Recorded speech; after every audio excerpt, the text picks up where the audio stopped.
Namaste, welcome back to the channel. So, in blackjack or any gambling game that I know, kind of know, I'm not a gambler. There is this word called going bust. It means you lose. Going bust means you lose, and once you lose, there is no coming back. For a long period of time, gaming industry, particularly online gambling gaming industry, was making a bet on its own future, a bet that is worth billions of dollars, right? It created many companies, billion-dollar companies. It created jobs. It also attracted surprisingly a lot of investors from across the globe. Not only that, it convinced millions of Indians to part with their money and convinced them to invest, so-called quote unquote invest that their money, their hard-earned money, into their apps, saying that they are skilled based, they are competition based, and once you play the game using your skill, you participate in the competition using your skill, you will be rewarded. This has been going for a long period of time, and in the last few weeks, that entire industry began to unravel on its own. Suddenly, the very thing that they have been placing their huge bets on, suddenly it did not land on that number and they went bust. Not because customers went away, not because people woke up and suddenly realized that they have been addicted to certain game. No, not because the so-called investors pulled out, but because the government and the Supreme Court woke up and said, enough of this. Like how these people used to change the rules of the game, suddenly the government and the Supreme Court said, we are changing the rules. And they changed the rules of the game. To some estimates, this online gambling industry in India was worth some north of $20 billion. And overnight, everything went kaput, just like that. So, what was actually happening here? What transpired that at the end of this gamble, an entire industry is wiped out? And why the battle was never really about gaming at all? What was that bigger question that lies behind it? And the most importantly, who decides what is gambling and what is not in this digital age and world? Surprisingly, the answer is simple. As I said, for years, the last few years, let us be little less dramatic and little realistic. For at least last few years, the online gaming industry in our country was built on this argument that it's a skilled based thing. See, they did not place their argument on technology, entertainment, legal argument, nothing.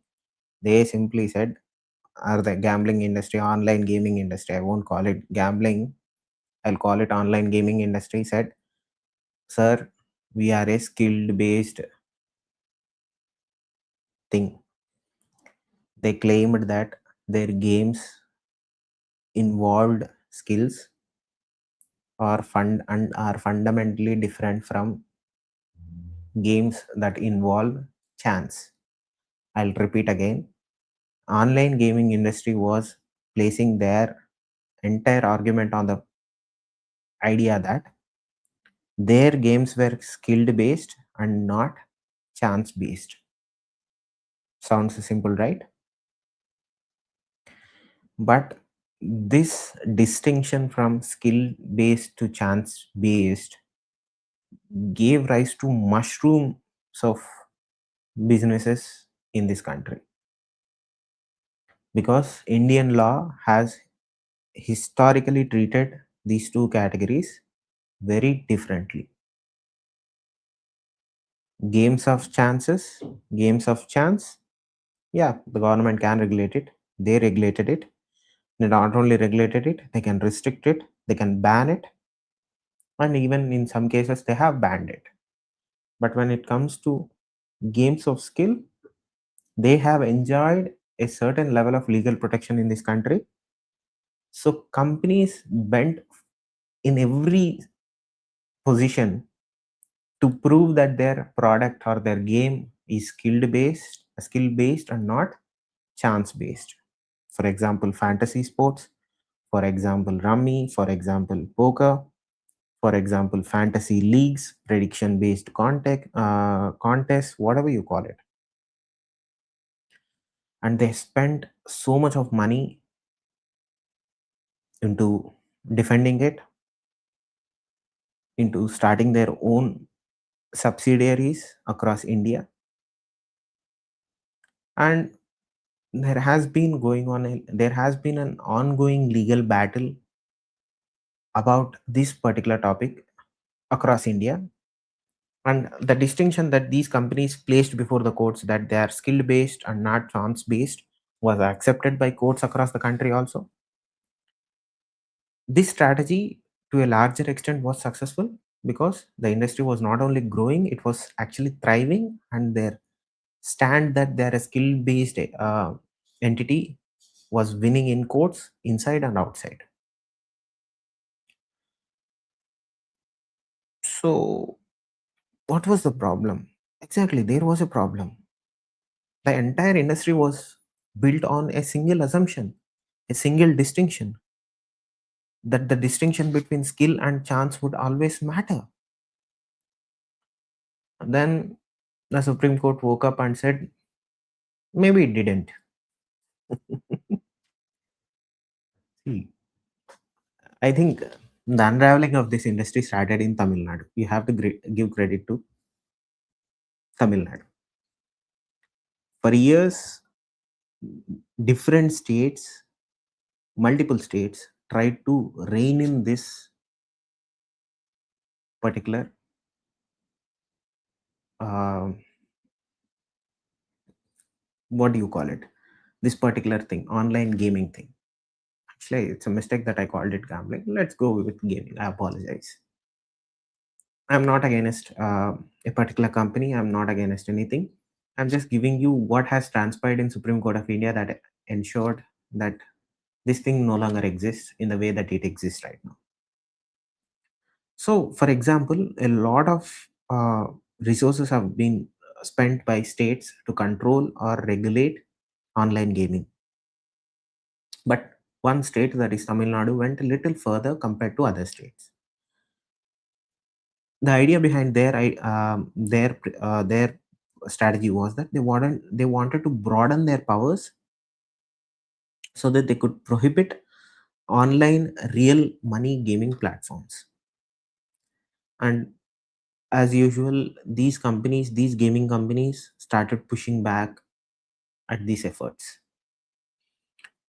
Um, Again, they hinged upon the principle that the distinction lies in skill based and gambling based, and they went in with that argument. But contrary to the status quo, something different happened. The court shifted its entire framework, and it essentially said the crucial issue that is before the honorable court is not or wasn't the skill, it wasn't the gaming mechanics, it wasn't probability, but the thing that they are more concerned about, the money itself.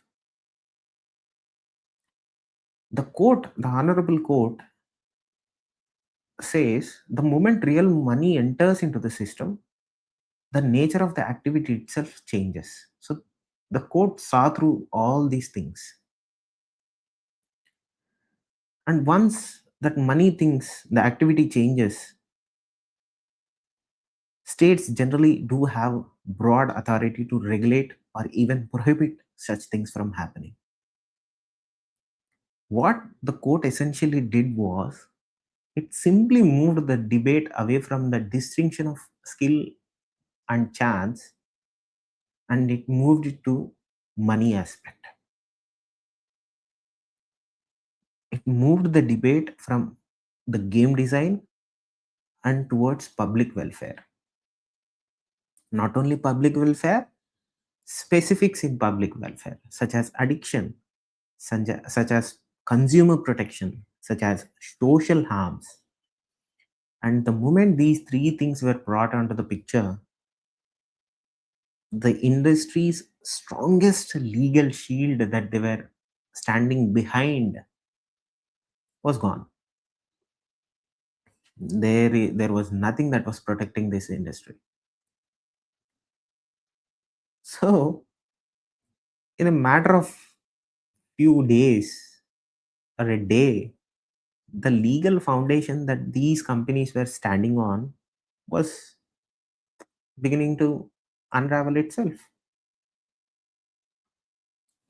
And the worst was yet to come. This was not even the worst part. There was so much more that was coming for them. Right? Now the honorable court did what it did, then enters the parliament.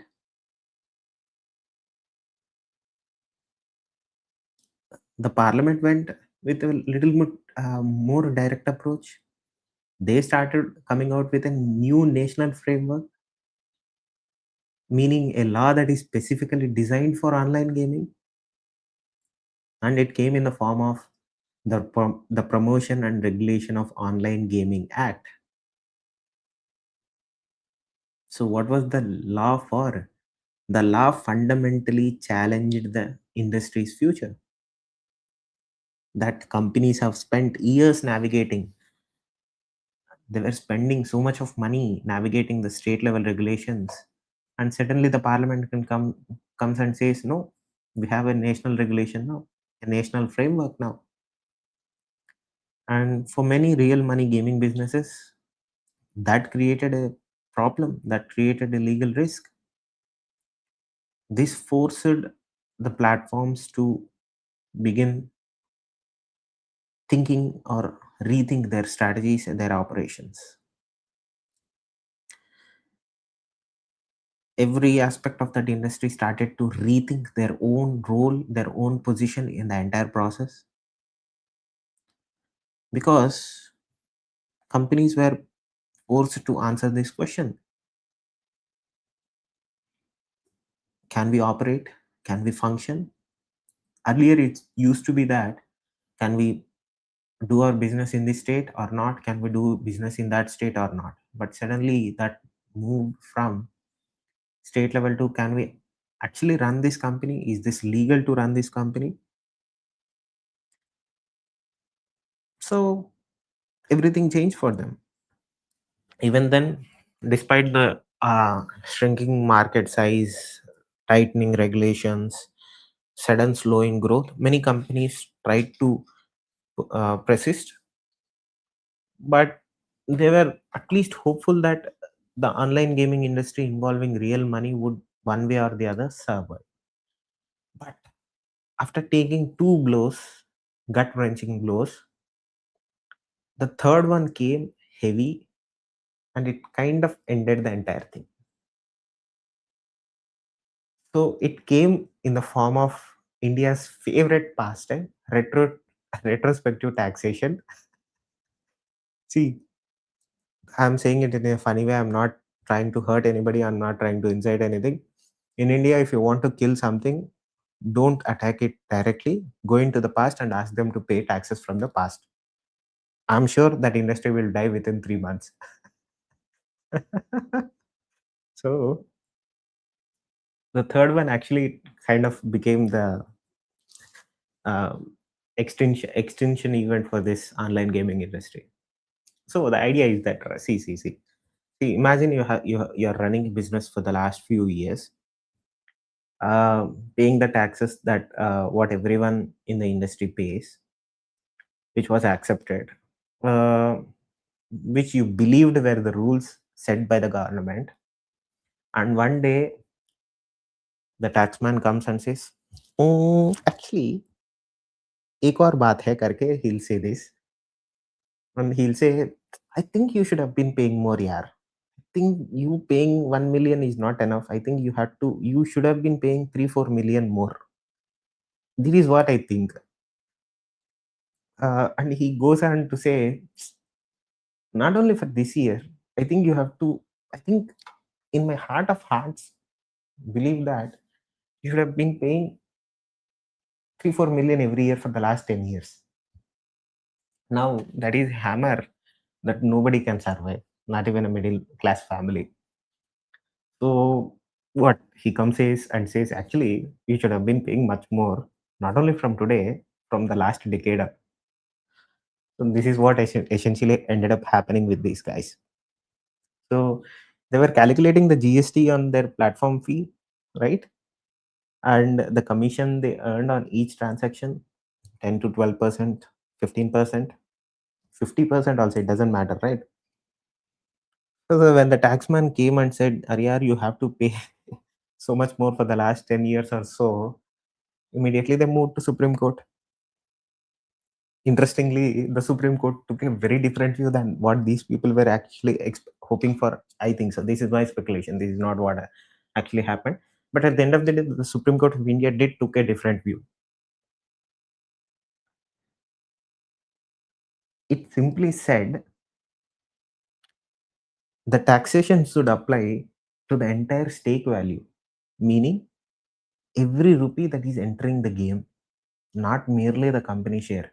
These people were saying we'll pay GST on platform fee and the commission that they earned, like 10, 15%, we'll pay only tax on that. But the court said, no, no, no, no. Every money that comes, you have to pay tax on that. Meaning, if I enter 10 rupees into the platform, you have to pay tax on the 10 rupees. At least this is what I understood. They simply said every rupee entering the game, you pay tax on it, not only the company share. And the moment you say that, the numbers starts crunching and there is no ending to that number. There are no decimals here. See, the difference is enormous. It's not in millions now, it is actually in billions. And if you consider that they have to pay for the last 10 years, the number enters into trillions of rupees. That is taxable value. That is what the Supreme Court said. The court also treated that the question came around whether you have to pay for the last decade also. The court simply said, Ariyar, it is a clarification, it is not a new rule. Meaning they cannot even challenge that this was retrospective in nature. The court simply observed that, Ariyar, this was not a new rule. They bought a clarification. So clarification is nothing new about it. There was some ambiguity here. They clarified it. So it is not a new rule. So essentially, the claim of the government or claim of the new act sustained. So going back to 2017, all these companies, when they started, they have to pay their GST. Now, once you see, tax people across the world are like this. Give them an inch, they'll take whole 9 yards. So these people started demanding these companies to give everything that they had. They started demanding data from all the previous years. Now, all the dynamics of these companies changed.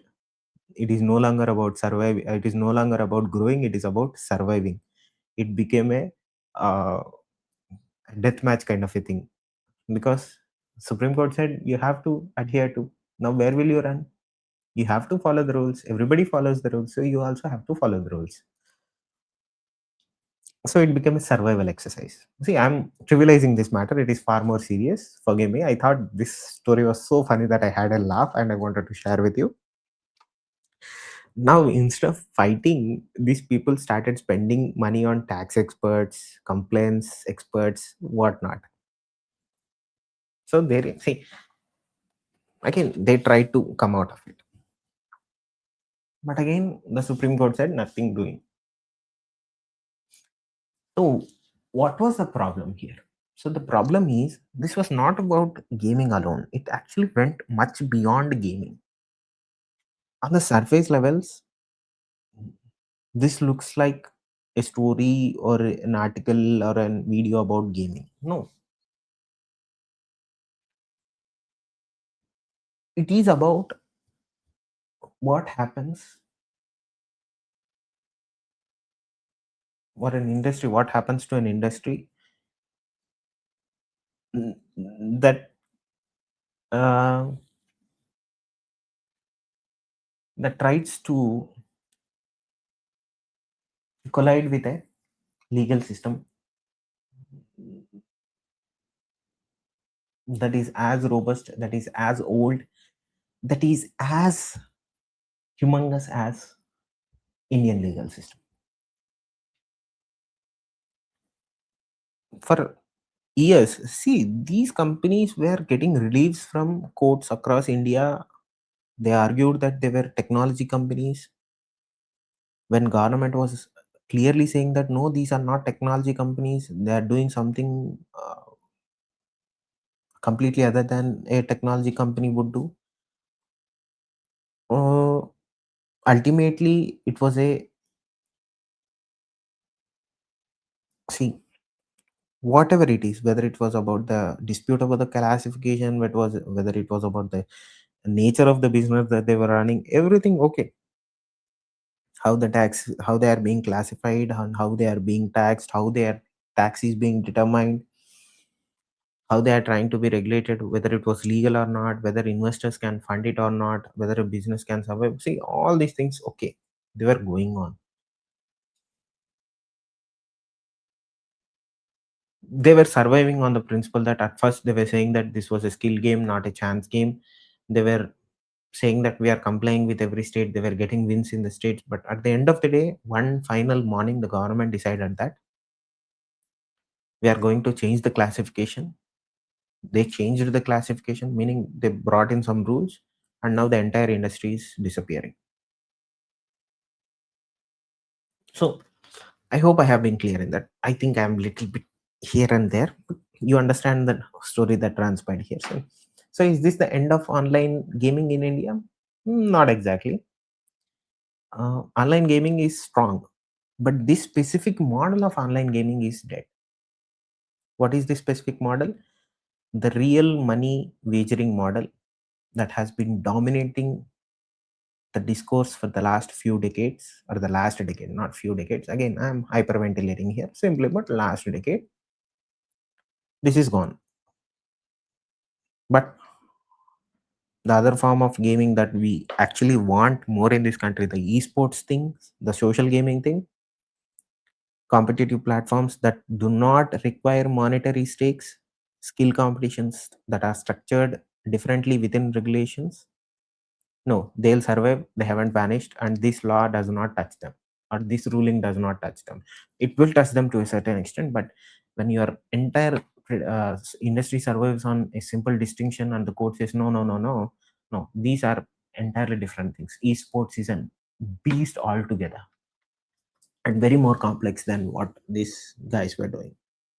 So